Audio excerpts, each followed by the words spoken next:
बिस्मिल्लाहिर्रहमानिर्रहीम। स्टूडेंट्स, आज हम इक्विलिब्रियम वाला चैप्टर शुरू कर रहे हैं। तो सबसे पहले ना इसमें हम रिएक्शंस को दो कैटेगरीज़ में डिवाइड करते हैं।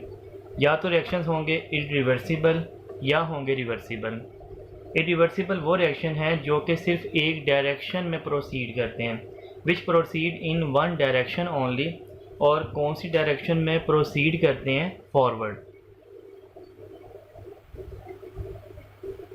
और रिवर्सिबल रिएक्शन कौन से होते हैं?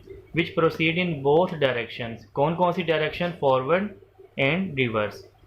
ये दोनों डायरेक्शन में प्रोसीड करते हैं, forward and reverse. For example, formation of water. Hydrogen oxygen के साथ मिला और वाटर बना दिया। ये इरिवर्सिबल रिएक्शन है और इसे ऐसे सिंगल एरो से शो किया जाता है। नाइट्रोजन हाइड्रोजन के साथ मिला और अमोनिया बना दिया। ये रिवर्सिबल रिएक्शन है, इसे डबल एरो से शो किया जाता है।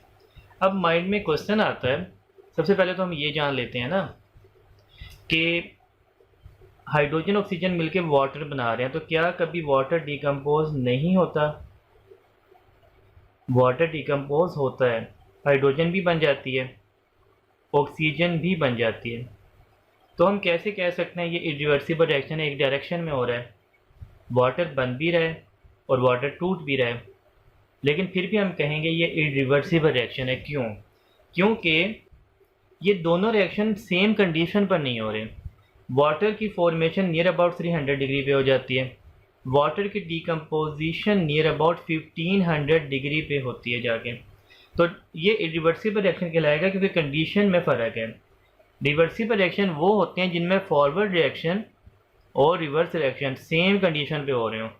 अमोनिया की फॉर्मेशन और अमोनिया का टूटना ये सेम कंडीशन पे होता है और सेम कंटेनर में होता है। जिस बर्तन में अमोनिया बन रही होती है उसी बर्तन में अमोनिया टूट भी रही होती है एट द सेम टाइम। तो ये रिवर्सिबल रिएक्शन की एग्जांपल में आएगा। ठीक हो गया। इसके बाद आगे देखें, जो रिवर्सिबल रिएक्शन है इनमें at the end dynamic equilibrium कायम होता है और इरिवर्सिबल रिएक्शन में नो डायनेमिक इक्विलिब्रियम, कोई डायनेमिक इक्विलिब्रियम कायम नहीं होता। ये मुकम्मल हो जाते हैं, ये कंप्लीट हो जाते हैं, ये कंप्लीट नहीं होते, नॉट कंप्लीटेड। तो जब डायनेमिक इक्विलिब्रियम कायम हो जाए ना किसी रिएक्शन में, वो कभी मुकम्मल नहीं होगा, और जिस रिएक्शन में डायनेमिक इक्विलिब्रियम कायम ना हो वो मुकम्मल हो जाते हैं, कंप्लीटेड। तो अब माइंड में क्वेश्चन ये आता है कि व्हाट इज़ डायनेमिक इक्विलिब्रियम। इसमें जो कायम होता है डायनेमिक इक्विलिब्रियम, आखिर वो चीज़ क्या है? तो हम सीखते हैं व्हाट इज़ डायनेमिक इक्विलिब्रियम और हम इसकी कुछ प्रॉपर्टीज़ जान लेंगे भाई ये क्या होता है। पहली बात, पहले इसकी डेफिनेशन और फिर इसकी कुछ कंडीशंस। नंबर 1, जब भी रेट ऑफ फॉरवर्ड रिएक्शन बराबर हो जाए रेट ऑफ रिवर्स रिएक्शन के, जब भी रेट ऑफ फॉरवर्ड रिएक्शन बराबर हो जाए रेट ऑफ रिवर्स रिएक्शन के, ये डायनेमिक इक्विलिब्रियम की निशानी है। फॉर एग्जांपल, हमारे पास ये रिएक्शन है, हाइड्रोजन आयोडीन के साथ मिलकर HI बना रहा है। फॉर एग्जांपल, शुरू में आपने रिएक्टेंट ले लिए 100 ग्राम और ये 0 है। ठीक है। With the passage of time reactant की कंसंट्रेशन में क्या आएगी? कमी आएगी। शुरू में जल्दी से कम होते हैं। फॉर एग्जांपल, 5 मिनट गुजरे, ये 70 ग्राम रह गए और ये 30 ग्राम बन गए। Product with the passage of time बनेगा। फिर 5 मिनट गुजरे, 10 मिनट हुए, ये 50 ग्राम रह गए, ये 50 ग्राम बन गए। फिर 5 मिनट गुजरे, 15 मिनट के बाद ये 40 ग्राम रह गए और ये 60 ग्राम बन गए। मैंने सपोज किया कि यहाँ पे डायनेमिक इक्विलिब्रियम कायम हो गया। जब रिएक्टेंट 40 ग्राम रह गए थे और प्रोडक्ट 60 ग्राम बन चुके थे, मैंने कहा यहाँ पे इक्विलिब्रियम कायम हो गया, इक्विलिब्रियम। तो अब रेट ऑफ फॉरवर्ड रिएक्शन बराबर हो जाएगा रेट ऑफ रिवर्स रिएक्शन के। इस बात का मतलब समझें। अभी जो केमिकल्स हैं ना, ये जितने हैं इतने ही रहेंगे, ये चेंज नहीं होंगे। अगर रिएक्टेंट ने 1 ग्राम प्रोडक्ट बना लिया तो 39 ग्राम रह जाएगा। ये 61 ग्राम हो जाएगा। अगर रिएक्टर ने 1 ग्राम प्रोडक्ट बना लिया, उसी लम्हे ये 1 ग्राम दोबारा इसमें कन्वर्ट हो जाएगा और ये 60 ग्राम ही बचेगा, ये 40 ग्राम ही बचेगा। इसे बोलते हैं डायनेमिक इक्विलिब्रियम, कि जितना फॉरवर्ड जा रहा है उसी लम्हे उतना रिवर्स आ रहा है। 1 ग्राम फॉरवर्ड गया, उसी लम्हे 1 ग्राम रिवर्स आ गया। ठीक है, ये है रेट ऑफ फॉरवर्ड बराबर रेट ऑफ रिवर्स के। ठीक है, ये बात समझ आई। अगली बात समझें। ठीक है, अब ये रेट ऑफ फॉरवर्ड तो बराबर हो गया रेट ऑफ रिवर्स के। कंसंट्रेशन पे क्या असर पड़ा? Concentration of reactants and products क्या हो गई भाई? इक्वल नहीं हुई, बराबर नहीं है। इक्वल हो भी सकती है लेकिन ये डेफिनेशन में नहीं आएगा।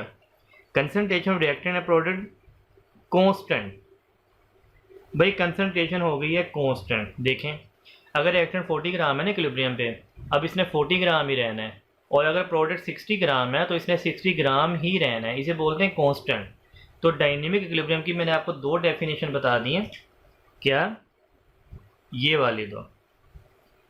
वो स्टेज जहाँ पे रेट बराबर हो जाता है फॉरवर्ड का और रिवर्स रिएक्शन का, ये भी डायनेमिक इक्विलिब्रियम कहलाता है। वो स्टेज जहाँ पे कंसंट्रेशन रिएक्टेंट और प्रोडक्ट की कांस्टेंट हो जाती है। देखें, आपने शुरू किया, रिएक्टेंट कम नहीं हो रहे थे, 70 हो गए, 50 हो गए, 40 हो गए, ये प्रोडक्ट बढ़ नहीं रहा था हमेशा। लेकिन इक्विलिब्रियम पे क्या हुआ? इक्विलिब्रियम पे अब ये कांस्टेंट हो गए। अगर ये थोड़ा सा कम भी होगा, उसी लम्हे दोबारा ये बन जाएगा। तो अब इन्होंने इतना ही रहना है। आप किसी टाइम पे देखेंगे रिएक्टेंट इतने ही रहेंगे, प्रोडक्ट इतने ही रहेंगे जब इक्विलिब्रियम आ चुका हो। ठीक है, 2 हमने बातें पढ़ ली। इसके अलावा डायनेमिक इक्विलिब्रियम में कुछ प्रॉपर्टीज़ होती हैं, 2 तो हमने पढ़ ली, जो कि आप बेसिक इसकी डेफिनेशन मानते हैं। Rate of forward becomes equal to rate of reverse and concentration of reactant and product become constant. Number 3,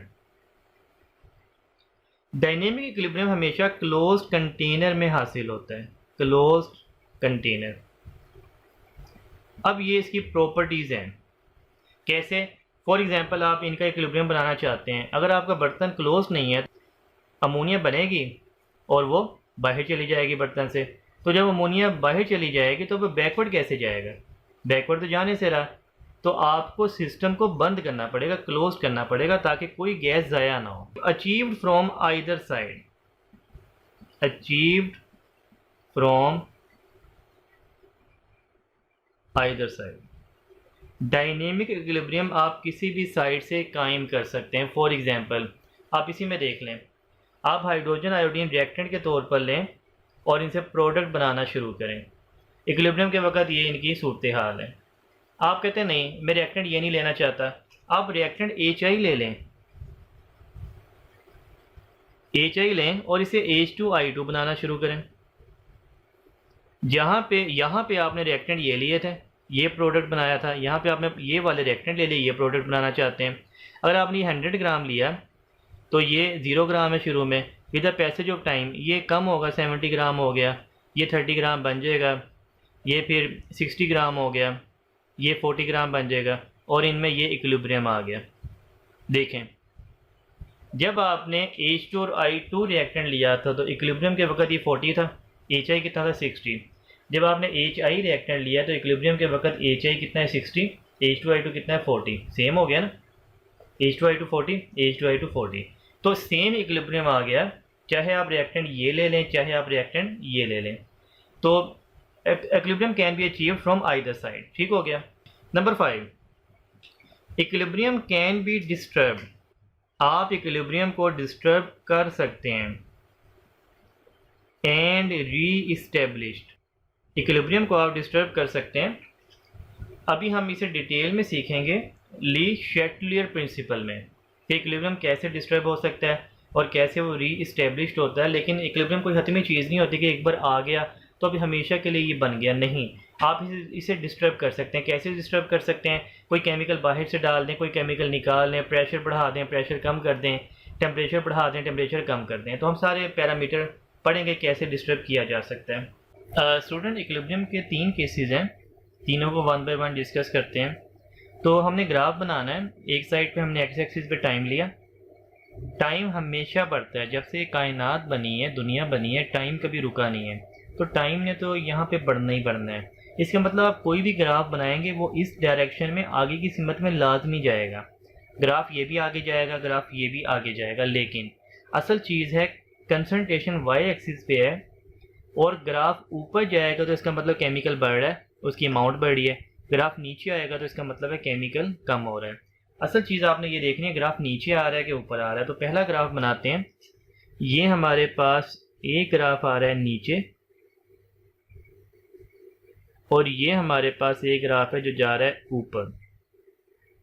तो क्या आप अंदाज़ा लगा सकते हैं कि जो ग्राफ नीचे आ रहा है ये कौन सा केमिकल है?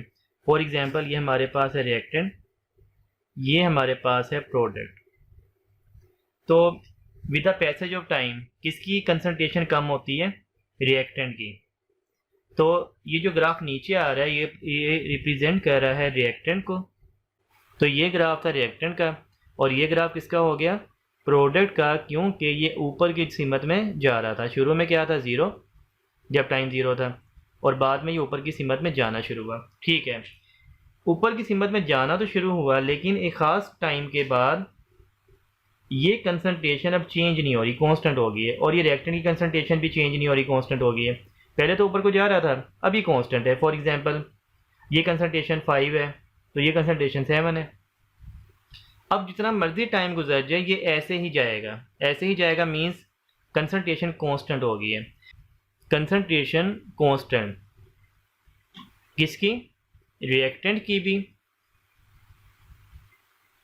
और प्रोडक्ट की भी। कंसंट्रेशन तो कांस्टेंट होती ही होती है, लेकिन यहाँ से हमने एक और चीज़ सीखी। इसमें इस वाले ग्राफ में प्रोडक्ट की अमाउंट ज़्यादा है रिएक्टेंट के मुकाबले में।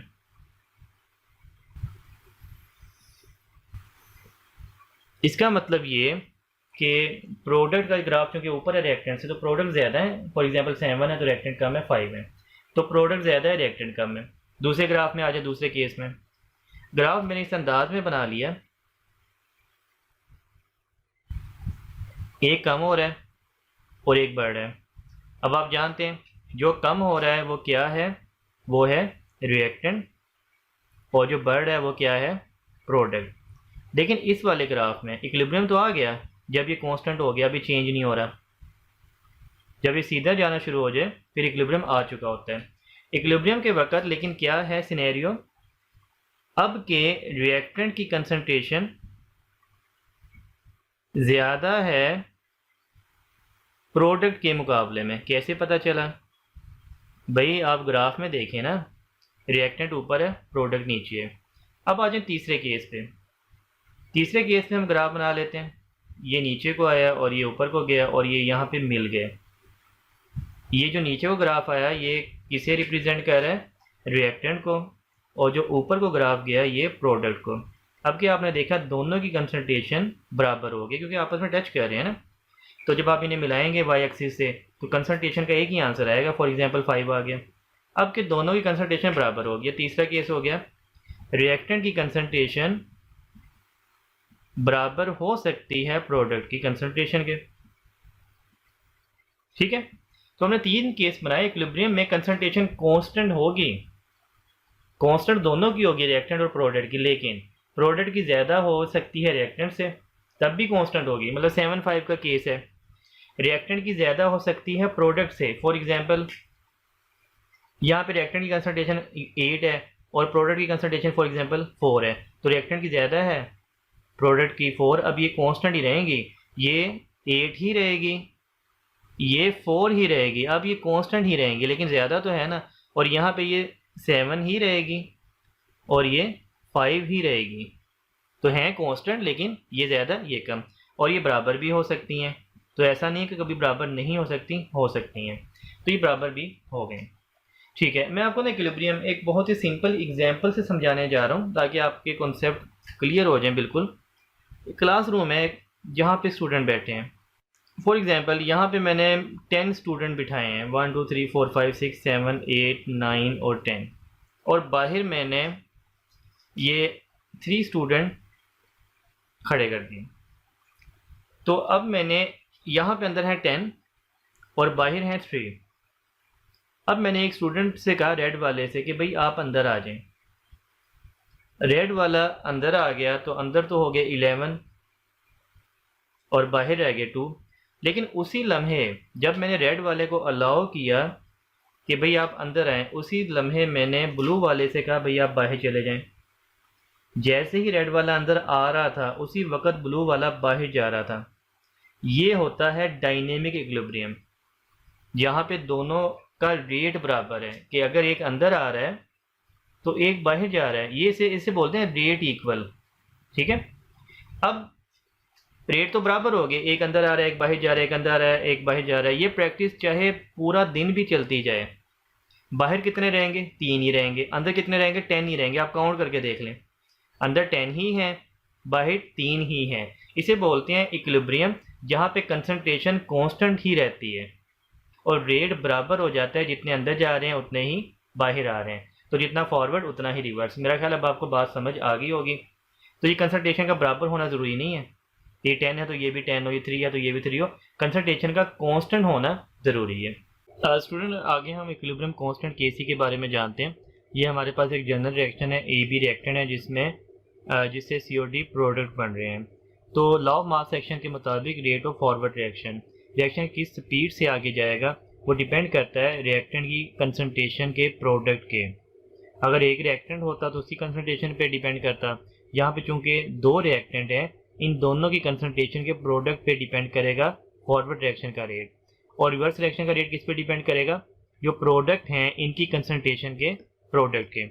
यहाँ से आप केसी बना सकते हैं, जो आपने बहुत बार पहले सीखा हुआ लॉ ऑफ मास एक्शन से केसी कैसे बनाते हैं।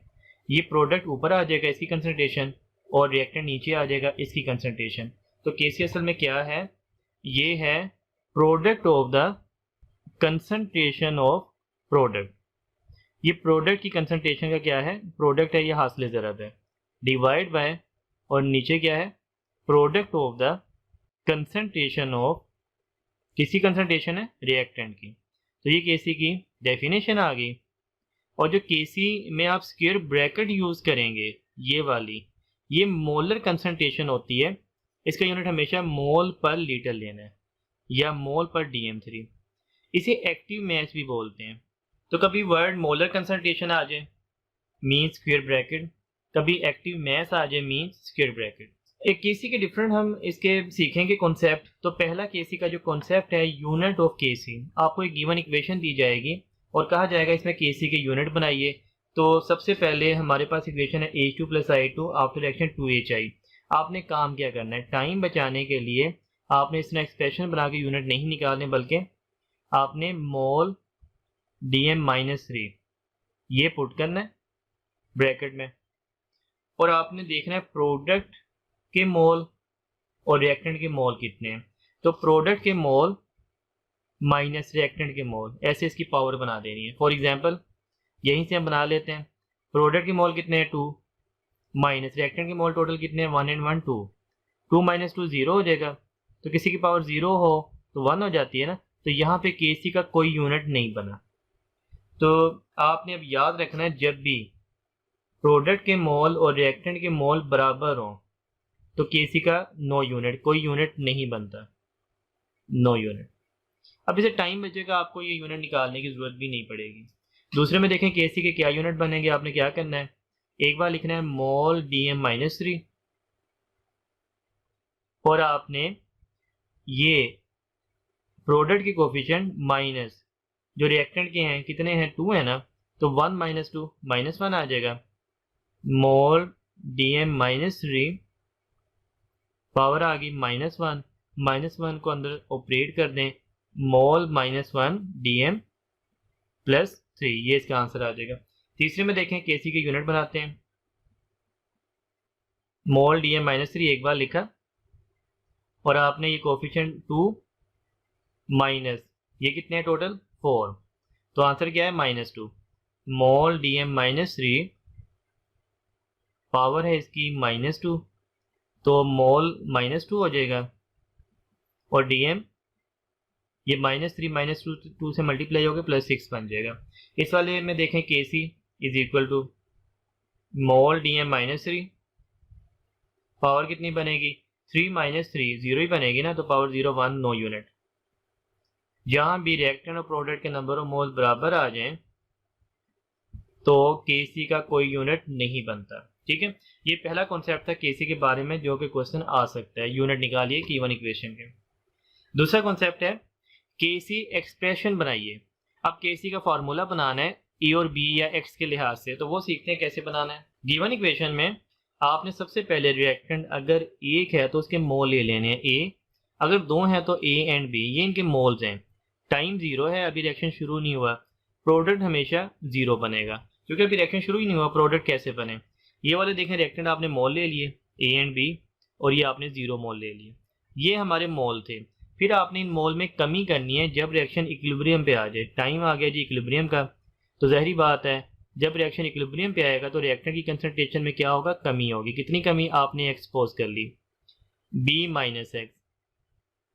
भाई ये हमेशा माइनस एक्स नहीं करना, आपने यहाँ से देखना है, यहाँ पे जो कोफिशिएंट होना वो ही माइनस करना है। ये 1 था ना तो a माइनस 1 एक्स, यहाँ भी 1 था b माइनस 1 एक्स, तो ये था 2, ये आपने बनाना है 2x। अगर यहाँ पे 1 होता तो आपने 1x बनाना था। फॉर एग्जांपल यहाँ पे देखें, ये क्या बनेगा a माइनस एक्स, ये क्या बनेगा b माइनस एक्स, और ये क्या बनेगा, ये x बनेगा क्योंकि 1 है यहाँ पे, जहाँ कुछ नहीं लिखा होता वहाँ 1 होता है। इसके बाद आपने क्या करना है, इन तमाम को v पे डिवाइड कर देना है। भाई क्यों v पे डिवाइड कर देना है, इसे भी v पे डिवाइड कर दिया, इसे भी v पे डिवाइड कर दिया और इसे भी v पे डिवाइड कर दिया। भाई ऐसा क्यों किया, क्योंकि अभी तक हमने जो बनाए थे वो मोल थे, मोल पर लीटर करने के लिए वॉल्यूम पे डिवाइड किया, क्योंकि स्क्वायर ब्रैकेट में आपने क्या पुट करना है, मोल पर लीटर पर वॉल्यूम। तो आप वॉल्यूम पे डिवाइड नहीं करेंगे तो इस ब्रैकेट में पुट नहीं कर पाएंगे। अब आपने केसी का एक्सप्रेशन बनाना है, KC is equal to H I का square divide by H2 and I2। HI की वैल्यू क्या है 2x ओवर v, इसका स्क्वायर आपको लेना पड़ेगा, डिवाइड बाय H2 की वैल्यू है a minus x over v और इसकी वैल्यू है b minus x over v।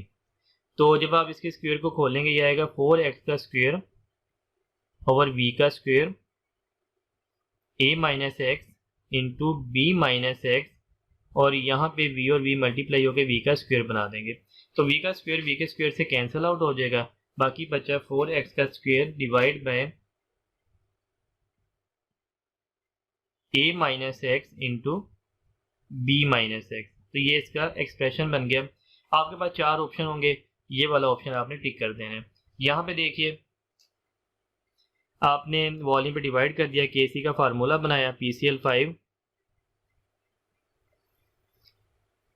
PCl3 and Cl2। ये फार्मूला भी बनाने की ज़रूरत नहीं है, ज़ुबानी माइंड में रखिएगा कि ये ऊपर आना है तो ये वाला इसके ऊपर लिख दीजिएगा, x over v divide by a minus x over v into B minus x over v।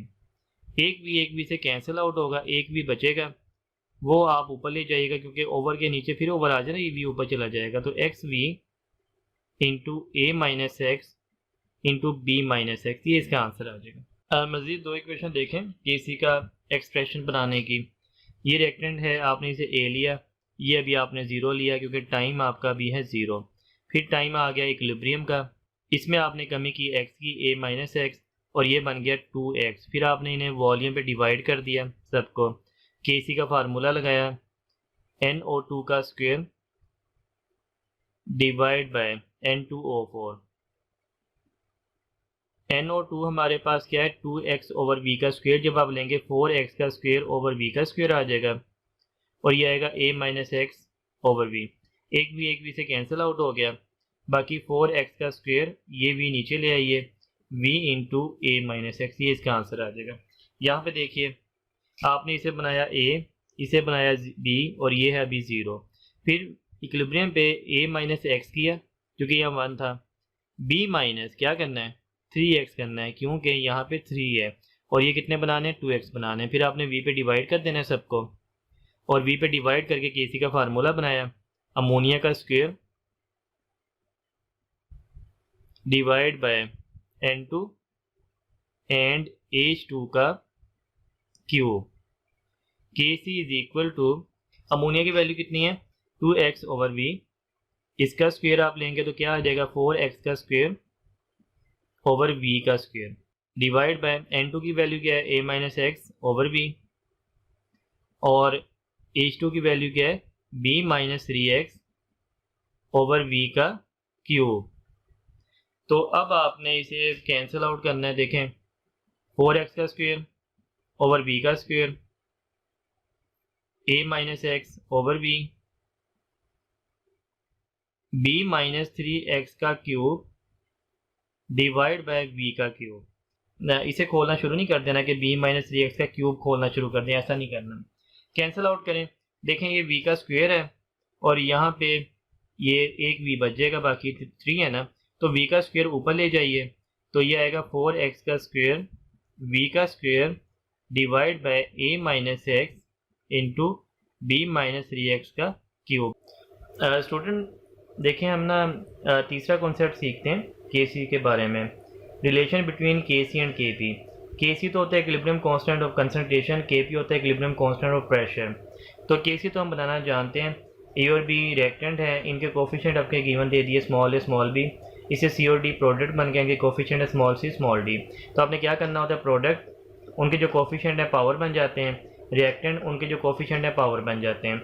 ये जो स्क्वायर ब्रैकेट होती है, स्क्वायर ब्रैकेट रिप्रेजेंट करती है कंसंट्रेशन को मोल dm माइनस 3 में। तो आप कंसंट्रेशन को कैपिटल C से भी रिप्रेजेंट कर सकते हैं, एक ही बात है। तो अब स्क्वायर ब्रैकेट की बजाय हम क्या लिखते हैं, कैपिटल C। जितनी स्क्वायर ब्रैकेट हैं इतनी बार आप कैपिटल C लिख सकते हैं, ठीक है। It means concentration. तो हमारे पास जो केमिकल है ब्रैकेट के अंदर उसे बॉटम में लिख दीजिए, जो उसका कोफिशिएंट पावर बने वो पावर बना दीजिए। तो ये D पावर D, ये A पावर A और ये B पावर B, ये दोनों एक ही चीज़ हैं, चाहे आप ऐसे लिख लें चाहे आप ऐसे लिख लें, एक ही बात है। अब देखें इसी से हम फार्मूला बना लेते हैं Kp का।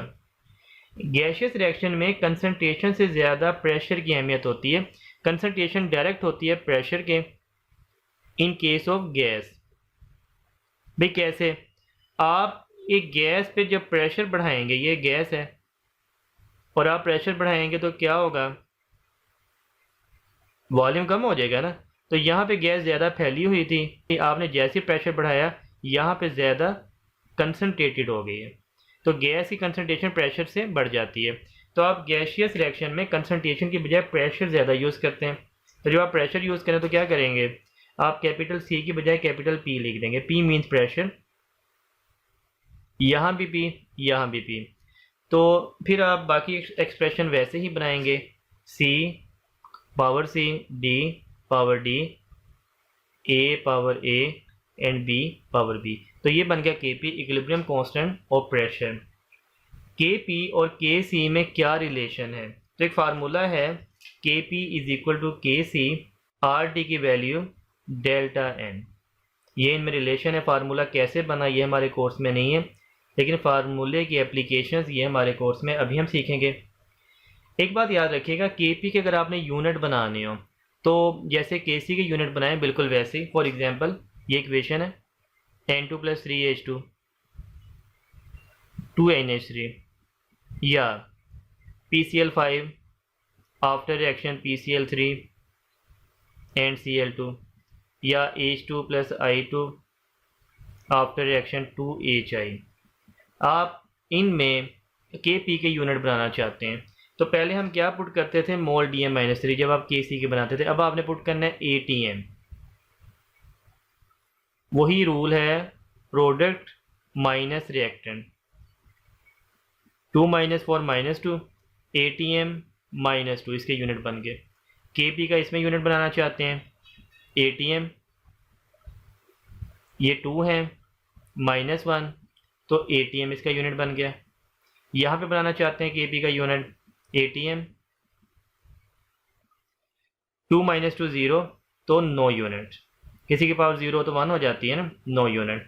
तो वही बात है, जब रिएक्टेंट प्रोडक्ट के मोल बराबर हो Kp का कोई यूनिट नहीं बनेगा।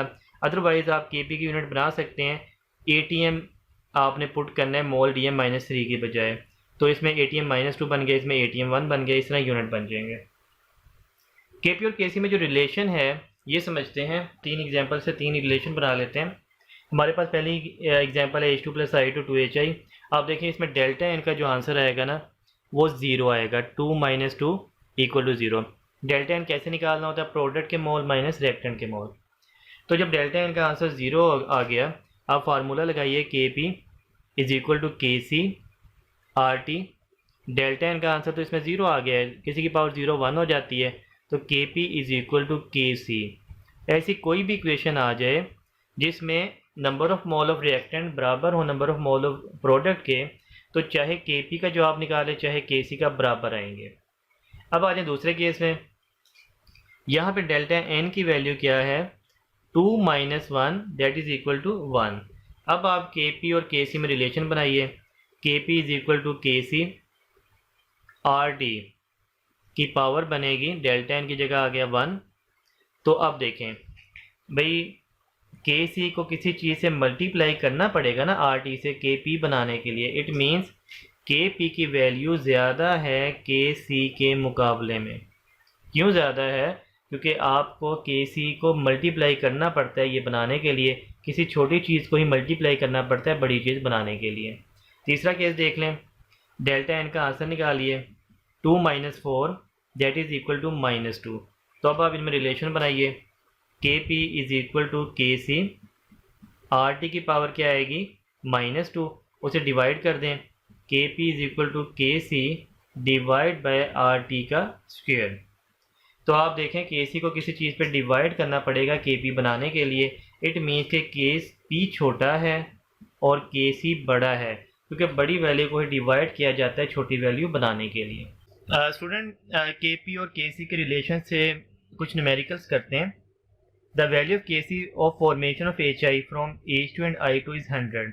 तो हमारे पास इक्वेशन है, HI आपने बनाना है H2 और I2 को लेके, और इसके KC की वैल्यू दे दी है, HI बनाना है, KC की value they the 100। The value of KP, अब KP की वैल्यू पूछी है, तो मैंने आपको कहा था जब भी डेल्टा n 0 हो तो KP और KC की सेम वैल्यू होगी, तो KP का आंसर भी क्या आ जाएगा, 100 आ जाएगा। ठीक है, आपको कैलकुलेट करने की ज़रूरत नहीं है। फॉर अ गिवन रिएक्शन, ये हमारे पास इक्वेशन गिवन है, KC has value of 50। KC की वैल्यू आपके पास गिवन दे दी गई है, वो है 50। टेम्परेचर आपको 25 डिग्री दे दिया गया है, आपने इसे हमेशा केल्विन में चेंज करना है, वो 298 केल्विन बन जाएगा। द वैल्यू ऑफ KP, अब आपको फार्मूला लगाना पड़ेगा, KP = KC RT की वैल्यू डेल्टा n। तो अब देखें KP आप निकालना चाहते हैं, KC की वैल्यू कितनी गिवन है, 50। R की वैल्यू आपने पुट करनी है 0.0821, ठीक है। और T हमारे पास कितना है, T हमारे पास है 298। इसका डेल्टा n भी लेना पड़ेगा। RT का डेल्टा n कितना आएगा, 1 - 2, तो -1 आ जाएगा ना, ये आ गया। अब आप क्या करें, 50 डिवाइड बाय, ये -1 नीचे जाके 1 हो जाएगा ना, तो 298 को 0.082 से आपने मल्टीप्लाई कर देना है। ये 24 या 24.5 25 तकरीबन ले लेते हैं, तो इसका आंसर 2 आ जाएगा, KP का आंसर। तो अब देखें, एक और चीज़ समझते हैं, हमने यहाँ पे डेल्टा n से भी तो अंदाज़ा लगाया था ना कि KP = KC RT delta n, KP = KC RT। इसमें डेल्टा n की वैल्यू क्या आई, डेल्टा n की वैल्यू -1 आई ना, तो KP = KC RT 1 हो गया। तो मैंने कहा था ऐसे केस में जिसमें डेल्टा n माइनस आएगा, तो आप देखें KC को किसी चीज़ पे डिवाइड करेंगे तो KP बनेगा, तो KP छोटा है KC से, हमने बनाया था ना। तो यहाँ पे देख लें, हमारा KC क्या था 50, KP क्या आया 2। तो आप अंदाजे से भी देख सकते हैं कि क्या पता तमाम ऑप्शन 50 से बड़े हों, 70 हो 90 हो, और एक ऑप्शन 50 से छोटा हो, तो जो छोटा ऑप्शन है वो आपका जवाब होगा, आपको कैलकुलेट करने की ज़रूरत नहीं पड़ेगी, आप इस फार्मूले से लगा सकते हैं अंदाज़ा। ठीक है, अब आ जाए इस वाले क्वेश्चन में। Kp for formation of ammonia is 20। अब आपको Kp की वैल्यू दे दी है, फॉर्मेशन ऑफ अमोनिया। आप इक्वेशन बना लें, N2 + 3H2, बैलेंस इक्वेशन बनानी है आपने, 2NH3। तो Kp की वैल्यू गिवन है, दैट इज 20।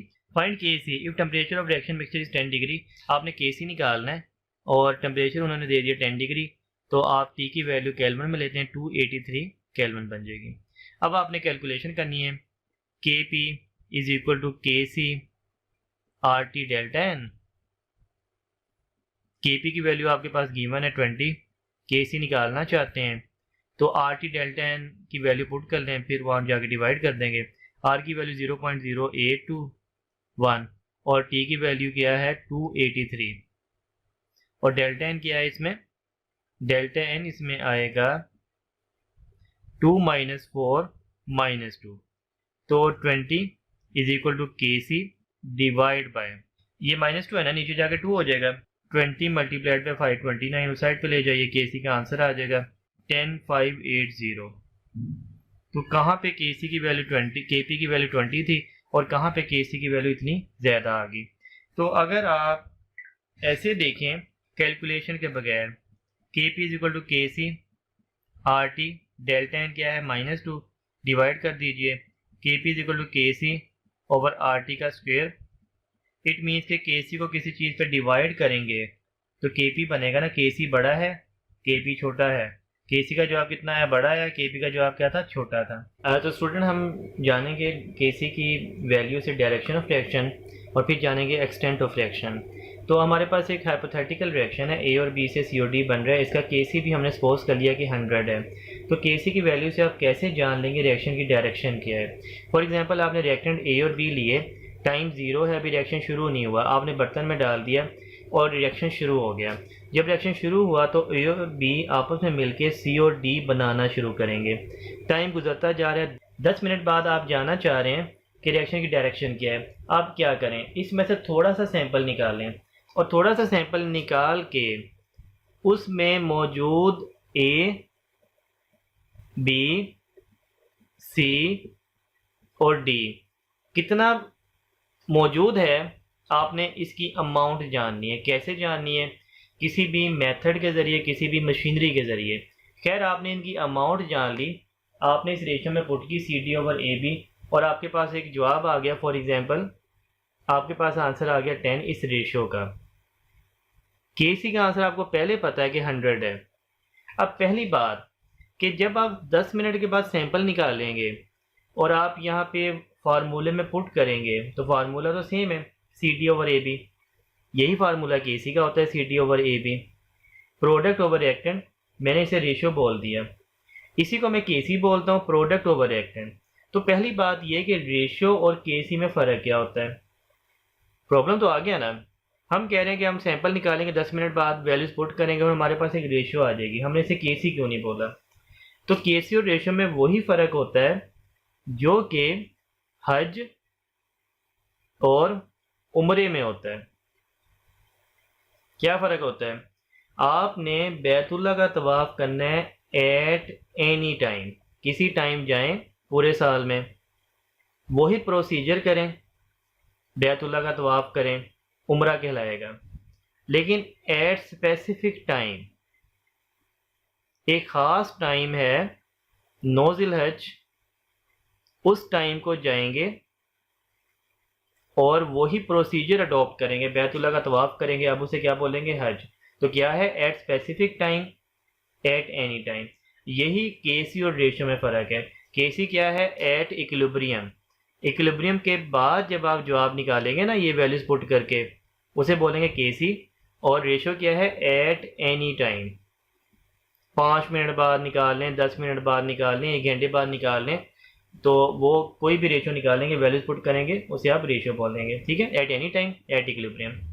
अब समझें, तो आपने रेशियो निकाली 10 मिनट के बाद और उसका आंसर आ गया 10, तो रेशियो का आंसर आ गया 10, आपका जो Kc का आंसर है वो 100 है। तो पहला केस बना कि जो रेशियो है ये कम आ गई केसी से, रेशो 10 है, केसी 100 है। तो इसका मतलब रिएक्शन की डायरेक्शन क्या है, वो किस हिम्मत में जाएगा। देखें रेशो 10 है और केसी जब इक्विलिब्रियम आना है तो जवाब 100 आना चाहिए। इट मीन्स कि अभी रिएक्शन ने 10 से 100 तक जाना है, इसका फाइनल आंसर तो 100 ही आना है ना। केसी फाइनल आंसर होता है, इसके बाद ये चेंज नहीं होता। इसका मतलब अभी इस रिएक्शन का फाइनल आंसर नहीं आया, तो कैसे आएगा। हमेशा वैल्यू बड़ा करती है जब प्रोडक्ट बड़ा करते हैं, तो प्रोडक्ट अभी बढ़ेगा तो फिर ही आंसर 10 से 100 होगा ना। तो प्रोडक्ट कैसे बढ़ता है, जब रिएक्शन फॉरवर्ड जाता है, जब भी तो प्रोडक्ट बढ़ता है और जब भी तो आंसर भी बढ़ेगा। तो जब भी ऐसा कोई केस आ जाए, आप बोलेंगे कि रिएक्शन ने अभी फॉरवर्ड जाना है, आपने डायरेक्शन जान ली। फॉर एग्जाम्पल दूसरा केस, आपने सैंपल निकाले इसमें से और आपने सैंपल में जब वैल्यूज पुट की, रेशो निकाली, आपकी रेशो का आंसर के सी के आंसर से बड़ा आ गया। फॉर एग्जांपल रेशो का आंसर 200 आ गया, के सी का आपको पता है 100 है। तो अगर ऐसा हो जाए कि रेशो ज़्यादा आ जाए के सी से, इसका मतलब है जब रिएक्शन ने ख़त्म होना है या फाइनल आंसर आना है वो तो 100 होना है। आपका आंसर बढ़ चुका है, इसे कम करना है। आंसर को कम कैसे किया जा सकता है, जब प्रोडक्ट कम हो, जब भी तो आंसर कम होते हैं ना। प्रोडक्ट कम हो रिएक्टेंट बढ़े, प्रोडक्ट कम और रिएक्टेंट बढ़ते कैसे हैं, जब रिएक्शन बैकवर्ड जाता है। इट मीन्स कि आपकी रेशो बढ़ गई है, रिएक्शन बैकवर्ड जाएगा अभी ताकि वो इक्विलिब्रियम हासिल करे।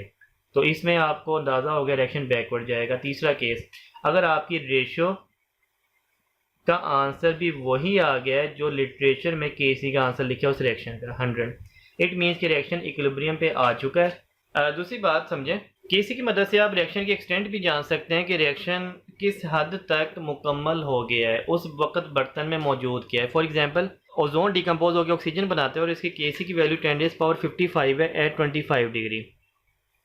तो केसी की वैल्यू बहुत ज़्यादा है, 10⁻55 बहुत बड़ी वैल्यू है। अब बहुत बड़ी वैल्यू हमें क्या साबित कर रही है, केसी क्या होता है, केसी असल में होता है प्रोडक्ट ओवर रिएक्टेंट, यही होता है ना।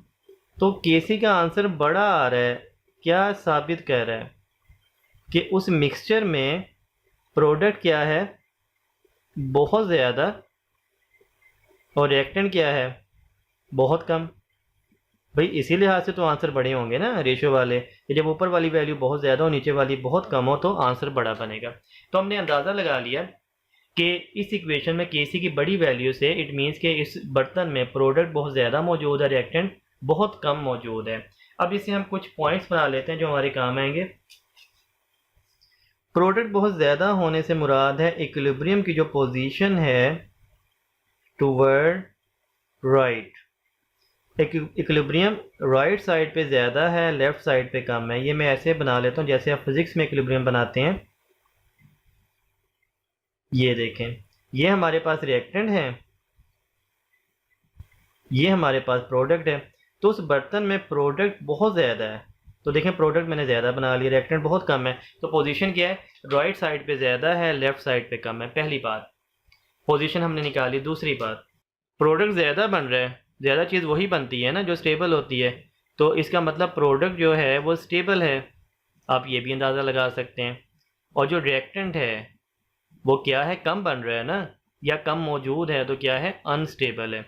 और वाकई ओजोन अनस्टेबल होता है, ऑक्सीजन स्टेबल होता है। यही वजह है कि आप केसी की वैल्यू से अंदाज़ा लगा रहे हैं। प्रोडक्ट स्टेबल, जो ज़्यादा बनता है स्टेबल होता है, और जो कम रह जाता है अनस्टेबल होता है। दूसरा पॉइंट जो हम इससे जान लेते हैं, तीसरा पॉइंट, रिएक्शन ऑलमोस्ट कंप्लीट हो चुका है, ऑलमोस्ट कंप्लीट।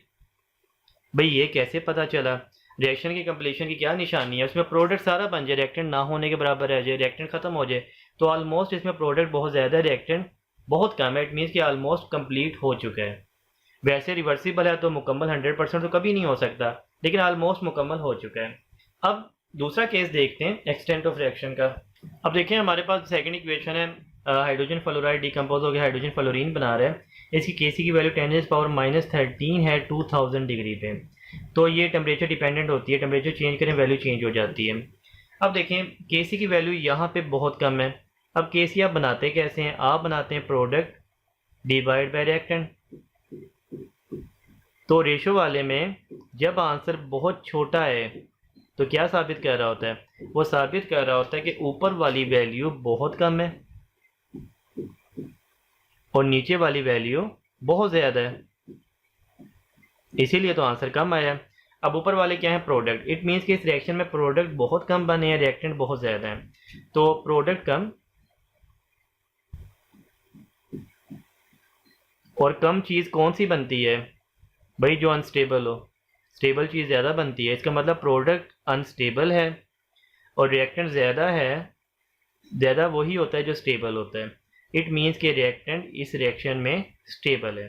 तो आप के सी की वैल्यू से स्टेबिलिटी का अंदाज़ा भी लगा लेंगे। दूसरी बात, हमने जैसे यहाँ पे देखा था पोजीशन, यहाँ पे चूंकि उस बर्तन में रिएक्टेंट बहुत ज़्यादा है तो ये वाला बहुत ज़्यादा, ये वाला बहुत कम, पोजीशन बनेगी टूवर्ड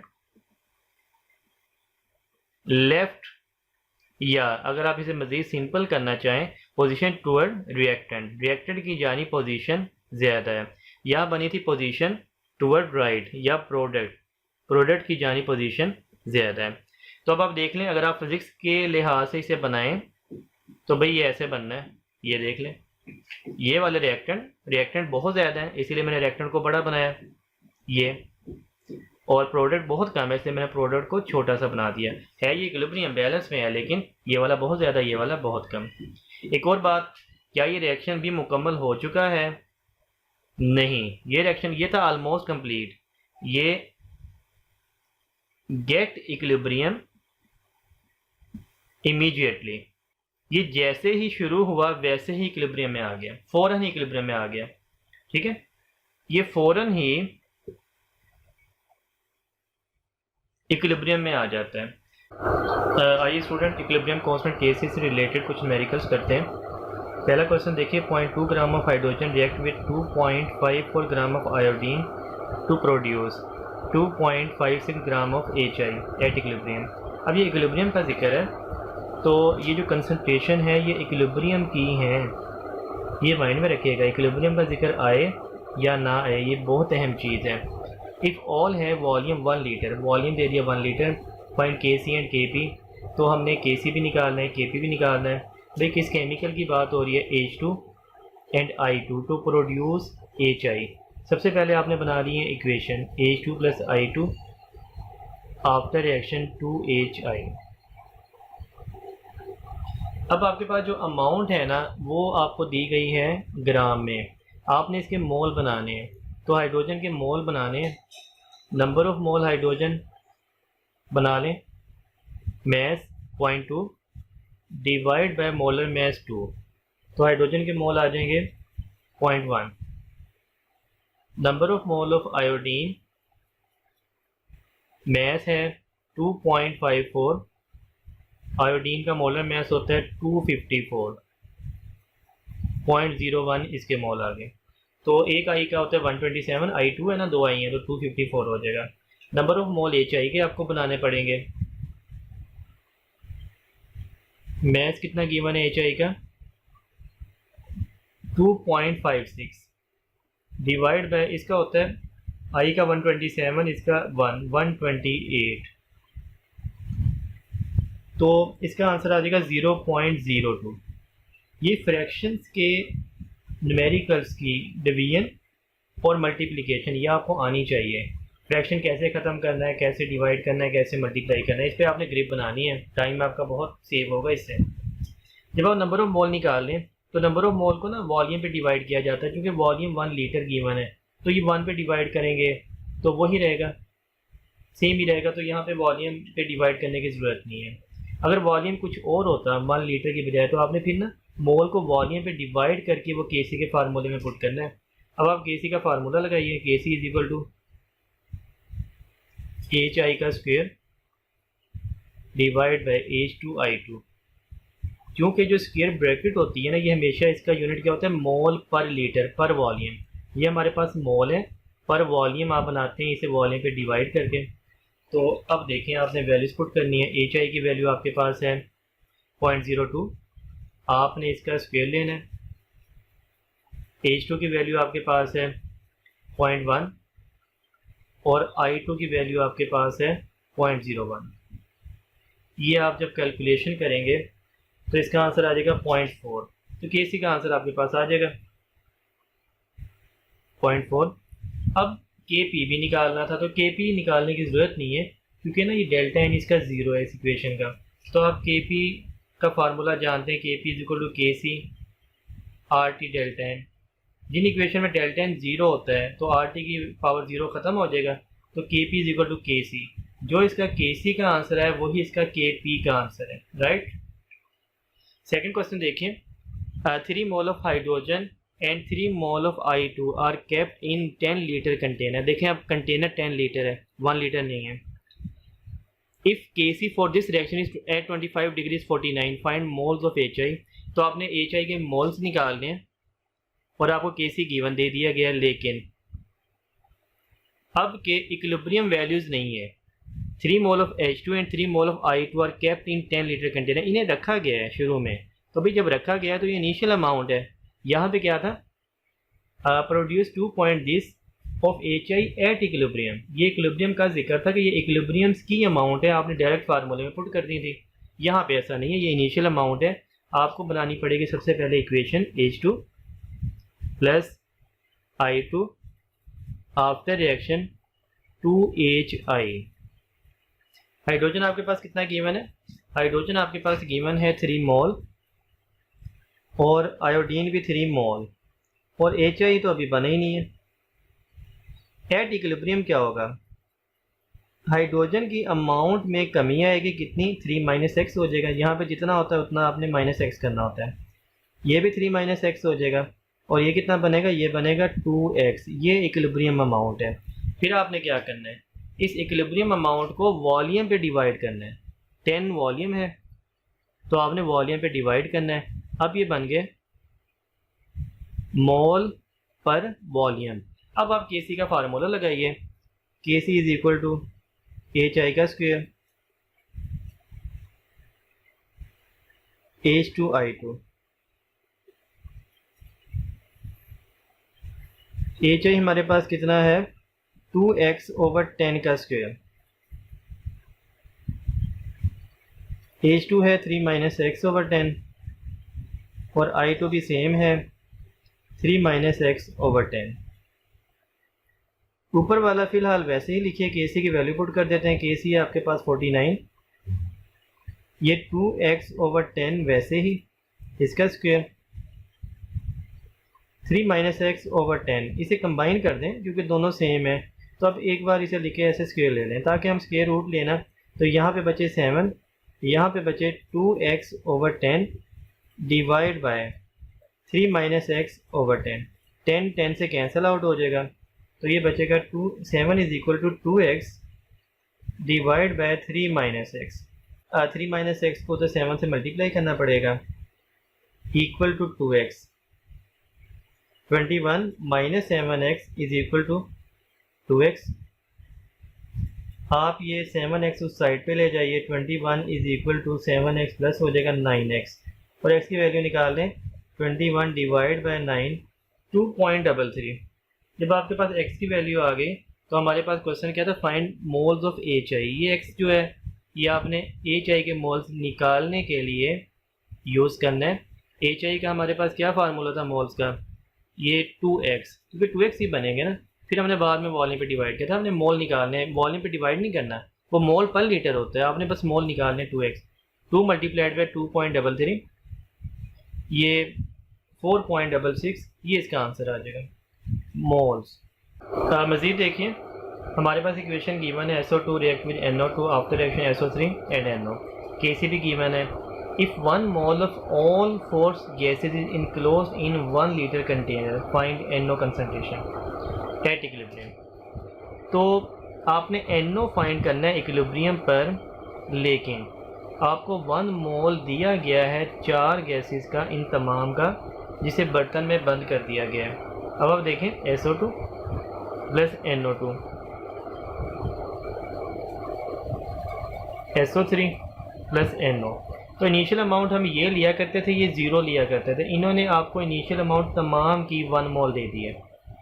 यही इस क्वेश्चन में डिफरेंस है बाकियों से। क्या if 1 mole of all 4 gases is close in a container, कि तमाम गैसेज का चारों का 1 मोल यहाँ बर्तन में बंद करके दे दिया गया। अब आपने इक्विलिब्रियम पे NO की कंसंट्रेशन फाइंड आउट करनी है, तो भाई पहले इक्विलिब्रियम कंसंट्रेशन बनाएं तो सही।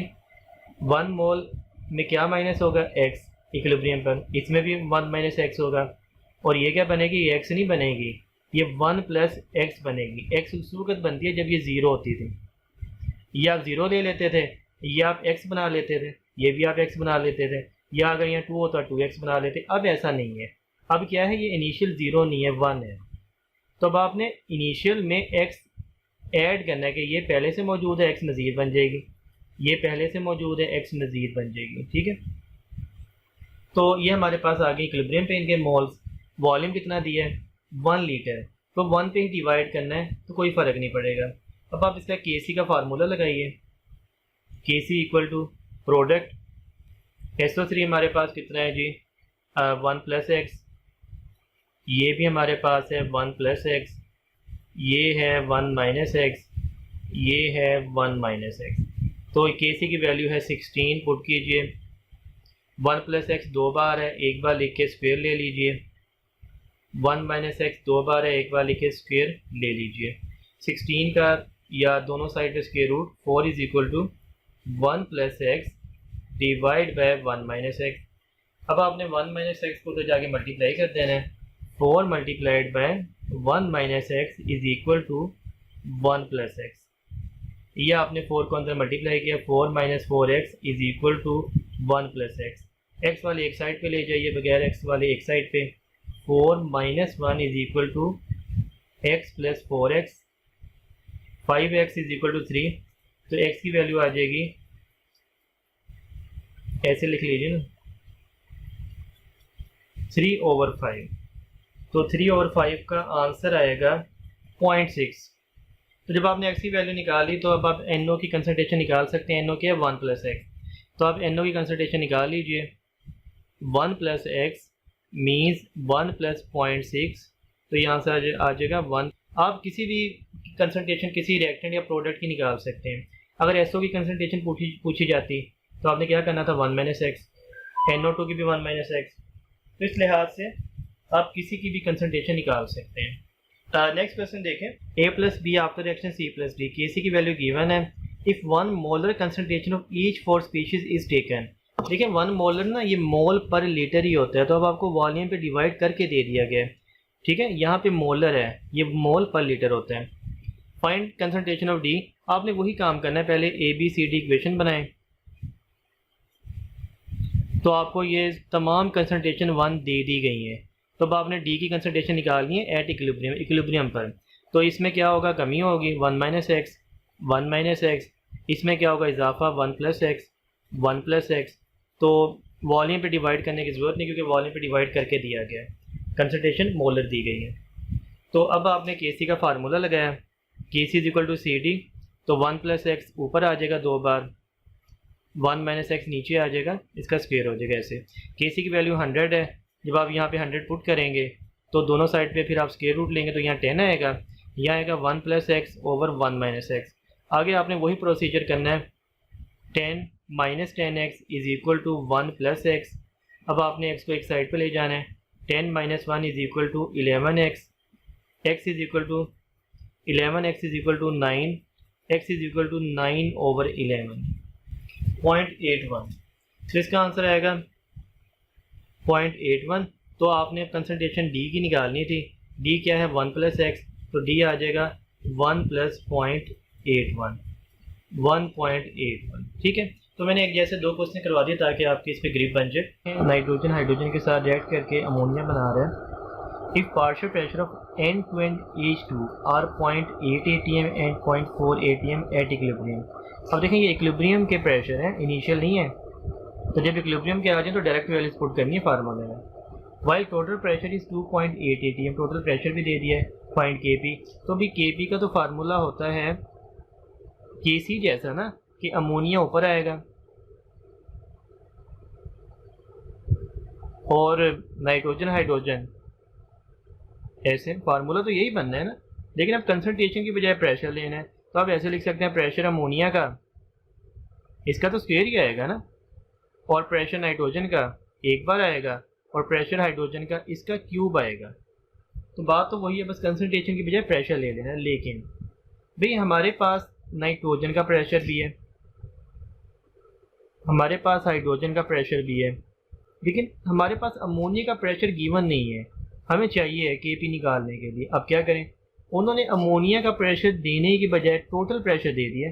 आप देखें तो कोई इशू ही नहीं है। आपने Dalton's law of partial pressure पढ़ा है ना कि टोटल प्रेशर किसी भी मिक्सचर में इंडिविजुअल पार्शियल प्रेशर के मजमूए के बराबर होता है।